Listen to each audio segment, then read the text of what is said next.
Now, friends, students, let's talk about gas-filled ionization. Let's have uh, let's have a curve that can be subdivided into different regions, where we can have a discussion on the detection of particles and ionization that causes in a gas-filled in a tube which is filled by a gas. So the very first important thing would be I would like to draw the I would like to draw a diagram that depicts at least roughly a gas-filled counter. So what I have is okay, okay, okay. This is my cylinder. About this, I'm going to talk in a moment, and then I have a wire coming out of it, and then I have a resistor, and I have positive, positive, negative, and this negative terminal of the battery is to be connected to the shell of this tube, and this is a resistance, and here what I have is insulation, and it's a metal cylinder,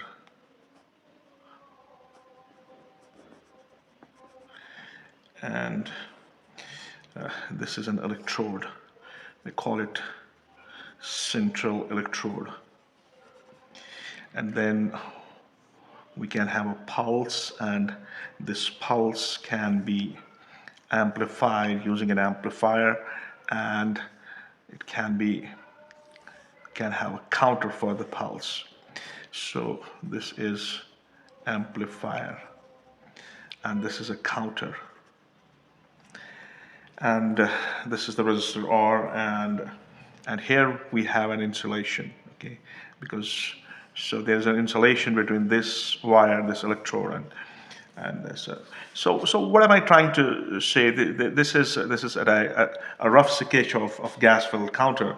Now, when nuclear radiation passes through a gas that's contained between two electrodes, here in this case, what it does, it ionizes the gas molecule. So if you have a gas molecule, this gas molecule will be ionized, and I can think of a positive ion moving in this direction and a negative electron moving in this direction. And this production of the ions, what they do is they produce an ionization pulse, and this pulse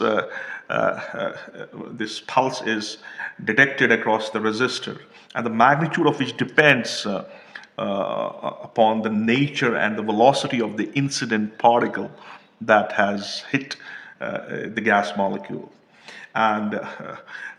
So we can see this is a typical gas flow detector. In a very, very crude way, I have tried to draw it.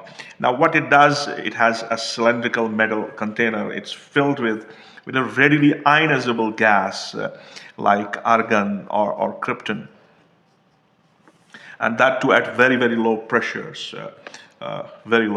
low pressures. And this wire that's carried, it's a thin tungsten wire, and which is a well insulated from this container that we have, and the outer wall of this chamber is connected to the negative terminal of the battery, and the central tungsten electrode that we have to the positive terminal of the battery from this side can be seen. So the ions collected by the electrode, they produce an output pulse across the resistor. We have an output pulse, and this pulse can be amplified by linear amplifier, and can be analyzed by a counter. And when a charged particle is passing through this gas-filled chamber, what it does, it produces a positive ion and an electron. okay, and which are attracted by the electrodes, like cathode and anode of this chamber, the wire and the case. Now, before reaching the respective electrodes, we would like to have some kind of understanding what possibilities are there. The very first important thing is what is called as multiplication. Multiplication. And now, due to attraction by the respective electrodes, the ions get accelerated. They will certainly have an acceleration because there is electric field. And this acceleration produces further ionization due to successive collisions. So there happen to have collisions, and what we have is ion pairs with neutral atoms as well. Thus, the ions get multiplied, and multiplication factor depends upon this applied voltage that we have. So this multiplication factor is dependent on the voltage that's applied, because that voltage gives an acceleration to these charged particles, and there are collisions, and these collisions result in the generation of more ions. Then at the same time, there is a possible recombination. Now, if the applied potential is low, that we are applying from this side, the positive and the negative ions that have generated inside the chamber, they may recombine. And but when the applied field is very high, the fraction of the ions which recombine, that becomes negligible. So it seems to be it is dependent on the applied voltage. Now, the net number of ions that we will have produced due to ionization and then the recombination, they are collected by the respective electrodes, producing a pulse across the resistor. Thus, these electric pulses produced detect, and we are measuring them. We measure the ionization radiation. Now, the variation of this pulse height, that which certainly depends on the number of initial ion pairs which were generated when some incident radiation was allowed to fall on it. We would like to have a demonstration. We would like to have a graphical demonstration of the applied voltage and the logarithmic scale of the number of these pulses size. So in order to do that, what should I do is I should look for another page now, and what we have is we would like to have a plot, and this plot would be between applied voltage and the pulse size, logarithmic. Let's take logarithmic. Now, what we obtain when we vary the applied voltage and in terms of the pulses, that are the pulse size that's obtained at the resistor, I would like to draw the rough sketch of it so that I could be in a position to divide this graph into some important sections, and then it's like this.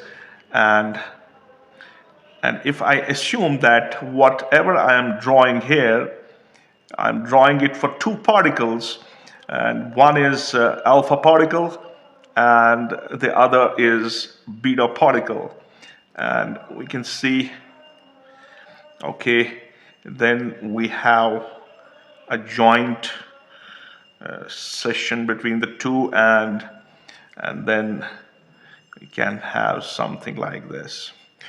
So this the upper curve is for alpha particles and the lower curve is for beta particles. Now, the amplitude of the signal will certainly be more for alpha particle, because alpha particle is many times bigger than that of the beta particle, and it's carrying more charge. Now, the point here is that what would I do is I would like to divide this graph into some sections. So I would like to to call this as region 1. And oh no, this has gone a little bit like this. So I would call this as region 2. Then I would like to call this as region 3, and I would like to call this as region 4, and I would like to call this as region 5, and I would like to call this as region 6. Okay, so what I have done here is we have divided this overall observation from this gas-filled ionization counter, and this graph has been divided into the 6 regions. Now, in the very first region, if we talk about this region, the voltage applied is so low that we have the recombination of ions takes place in this region, and this is also known as a recombination region. So this is my this is my recombination region. So for small voltages, the ions are there, but they don't get enough time to reach their respective electrodes, and there is recombination. And now talking about the region 2, in region 2, the voltage is sufficiently high so that only a negligible amount of recombination take place. And the ion pairs that are generated, they move towards the electrodes so rapidly that virtually every ion pair reaches the electrode, and all the ion pairs are collected in this region 2. So the gas-filled detector that's operating in this region 2, this gas-filled detector, if it operates in this region 2, this is called as ionization chamber. So this is ionization chamber. And now when the potential difference is further increased, the ion pairs get accelerated by the electric field and produce secondary ion pairs, because it's a gas-filled tube. So there is a production of additional ion pairs in successive collisions, and this phenomenon is called we call it Townsend avalanche.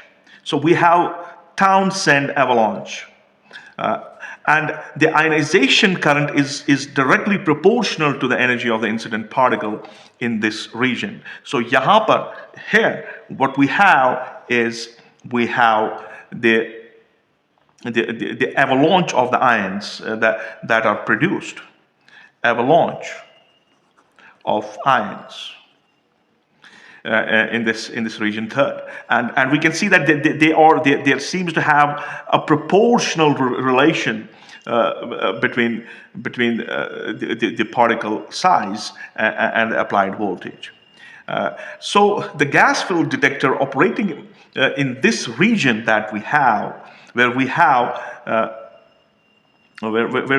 this Townsend avalanche, is called proportional counter. So what is it called? It's called a proportional counter. Now, such a proportional behavior is lost in the region 4, for which the applied potential is further increased, and the pulse heights are still related to the applied voltage, but no longer this proportional to the initial ionization intensity. We can't see the proportionality between the initial ionization intensity and the pulse height. Now, this region is not useful for measurement, and limitations are there in this region. And why these limitations are? These limitations can be because of ultraviolet photons may be formed in this region. New electrons may be formed when positive ion reach the cathode, and the space charge may distort the electric field. And then what we have is the region 5, and in this region 5 what we have is the multiplication of secondary ions again. And this multiplication of secondary ion increases by large factor, and the curves for alpha and beta that we have here, they merge here.